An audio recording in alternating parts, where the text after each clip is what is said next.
Hello everyone and welcome to my channel Mathsy Maths. हम already सीख रहे थे लास्ट वीडियो में कि एक होमोजीनियस डिफरेंशियल इक्वेशन को सॉल्व कैसे करते हैं। एक तरीका मैं आपको ऑलरेडी सिखा चुकी हूँ कि y is equal to v x put करना चाहिए, लेकिन अगर आप कभी कभी ऐसा होता है जब हम y is equal to v x put करते हैं और हम अटक जाते हैं, यानी कि उसकी इंटीग्रेशन थोड़ी सी मुश्किल हो जाती है, तो what is the way out, मतलब दूसरा तरीका क्या है।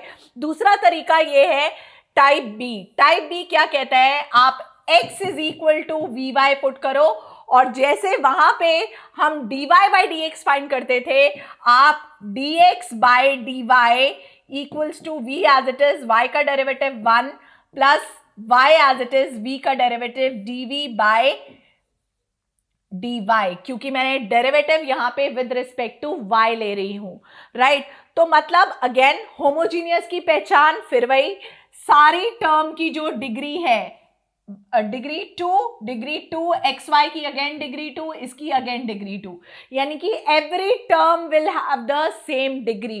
अब क्यों इसमें हम टाइप ए नहीं यूज कर सकते, पहले मैं आपको वो बता देती हूँ, और टाइप बी क्यों यूज करना है वो समझाती हूँ, जो कि एक बिग क्वेश्चन मार्क है बच्चों के दिमाग में और उन्हें बिल्कुल नहीं समझ में आता कि टीचर ने होमोजीनियस इक्वेशन के दो टाइप क्यों कराए हैं। देखते हैं कि इसमें पहला टाइप क्यों नहीं लग सकता। आपको याद होगा, मैं टाइप ए के दोनों स्टेप्स लिख देती हूं। उसमें हम y is equal to v x put करते थे और हम dy बाई डी एक्स निकालते थे, जो कि था v, x का derivative 1 plus x as it is, v का derivative dv by d x निकालते हैं। इसमें ये वाला वैल्यू, अगर मैं इसमें वैल्यू निकालूं, हम निकालते हैं dy बाई डी एक्स की वैल्यू। अगर मुझे टाइप ए यूज करना है तो वो कैसे निकलेगा, dy वाली टर्म को इसी साइड रख लेते हैं, x square minus x y plus y square d y is equal to minus y square d x, यानी कि dy बाई डी एक्स की वैल्यू क्या आएगी, minus y square upon x square minus x y plus y square. अब देखिए, यहीं पे आपको पता चल जाना चाहिए कि अगर डिनोमिनेटर में 3 टर्म्स है, न्यूमरेटर में 1 टर्म है, तो जब मैं इसे ये पुट करूंगी y is equal to v x, तो इसका जब इंटीग्रेशन करूंगी तो इंटीग्रेशन बहुत टफ हो जाएगा, क्योंकि डिनोमिनेटर में ज्यादा टर्म्स हैं। तो इसी वजह से इसे इस तरीके से नहीं करना है और इसे दूसरे तरीके से करना है, यानी कि rather than finding the value of dy by d x, हम फाइंड करेंगे dx बाई dy। तो dx बाई dy इसका रेसिप्रोकल आ जाएगा। रेसिप्रोकल मतलब x square minus x y plus y square upon y square. Obviously minus तो आएगा ही आएगा, लेकिन इसका रेसिप्रोकल हो जाएगा। सो वैल्यू पुट करते हैं, ये वाला स्टेप पहला, और इसकी जगह पे ये value, right. So put this and this, so in 1, so put कर देते हैं, तो क्या आने वाला है, v plus y dv by d y equals to minus of, bracket open कर देते हैं, एक्स स्क्वायर की जगह v square y square minus v y into y, y square plus y square upon y square, right. Check करिए, sign मैंने इसका change किया है, यहां पे भी प्लस आएगा और ये वाला जो साइन है ये भी चेंज हो जाएगा, राइट। सो ये गलती नहीं होनी चाहिए जो मैंने ऑलरेडी यहां पे आपको एक बार करके दिखा दी है। तो यहां प्लस हो जाएगा v y, this is v, right, y square plus की जगह minus y square upon y square, right. ये साइन की गलती नहीं होनी चाहिए।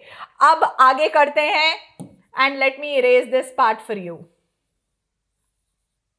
और ये पार्ट भी की, क्योंकि ये हमें नहीं करना है इस तरीके से। Let's do it now. Check करिए कि क्या होगा, can I take y square common equals to, check करो, वाई स्क्वायर अगर मैं कॉमन लूं तो अंदर क्या रह जाएगा, minus v square plus v minus 1 upon y square cancel हो गया। अगेन सेम स्टेप जो मैंने पिछली वीडियो में सिखाए थे, पहले सिंप्लीफाई करना है, उसके बाद सॉल्विंग शुरू करनी है। आफ्टर सिंप्लीफिकेशन, अब सिंप्लीफाई करने का एक और स्टेप क्या होने वाला है, ये जो v की वैल्यू है ये उस साइड ले जानी है। पहले मैं इरेज कर लेती हूं सो दैट आपको क्लियर हो जाए। सो rather than confusing you, let me just do it in one part of the board. All right, so अब आगे क्या होने वाला है, v जो है वो उस साइड चला जाएगा, यानी कि y dv by dy is equal to minus v square plus v minus 1 minus v और v कैंसिल हो गया, राइट। अब आगे क्या हुआ, सारे v वाले जो टर्म्स है वो dv के साथ, यानी कि v स्क्वायर प्लस 1, मैंने माइनस साइन यही छोड़ दिया, minus dy by y and integration. Now I hope you remember कि what is the integration of v square plus 1, उसका फॉर्मूला आपको याद रखना है और पुट कर देना है। Answer will be tan inverse v by 1, right? So tan inverse v equals to minus log mod y, right, plus c। अब यहाँ पे सारा log लेने का कोई मतलब नहीं बनता था क्योंकि एक tan इनवर्स में है और एक log में, बट अगेन v की वैल्यू वापस पुट, क्योंकि जो आंसर है वो v में हम नहीं छोड़ सकते, तो v की value x by y equals to minus, या आप चाहो तो उसे plus log mod y equals to c. This is your required solution of the differential equation, जो कि ये थी, एंड इसे हमने सेकेंड टाइप में किया था। अब आगे इसे और किस तरीके से कर सकते हैं, वो ये था कि अगर आपको कभी भी हमने जो पुट किया था y is equal to vx की जगह x is equal to vy put किया था, राइट।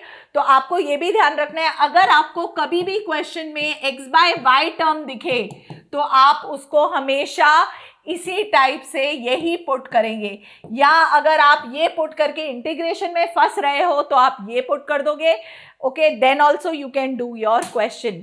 सो स्टेप्स आर बिल्कुल सेम, राइट, सारे सेम स्टेप्स थे जो टाइप ए के थे, बस फर्क ये हो गया था कि यहाँ पे dv dx यहाँ पे वैल्यू निकालते हैं dx बाय dy की, right, in terms of v and x and variable separation करना है, that's the only difference.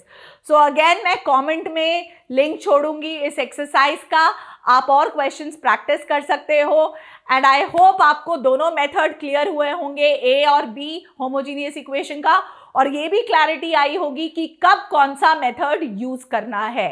So I hope आपके फुल मार्क्स आएंगे इन डिफरेंशियल इक्वेशन चैप्टर, और अगर आपको कोई डाउट है तो कमेंट में जरूर लिखिएगा, I will definitely reply to it. So let's learn, like, share and subscribe Maths ही Maths.